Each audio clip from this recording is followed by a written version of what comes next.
Po yung ating menu for today. So tingnan ako mga kaidol. So ating chicken wings and liver adobo mga kaidol.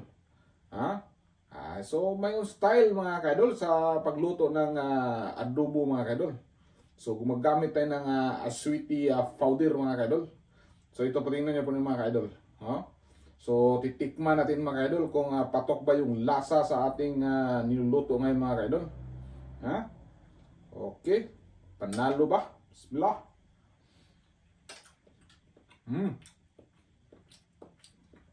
Mapalaban natin sa kainan ito mga kaidol. Talagang lasang-lasa mga kaidol. So maganda tingnan si may sweetie. So panoorin na po niyo mga sumpisahan sa pagtapos mga kaidol para makita niyo kung paano ko yung luto. Madali lang to, common na to na luto mga kaidol. So yun ang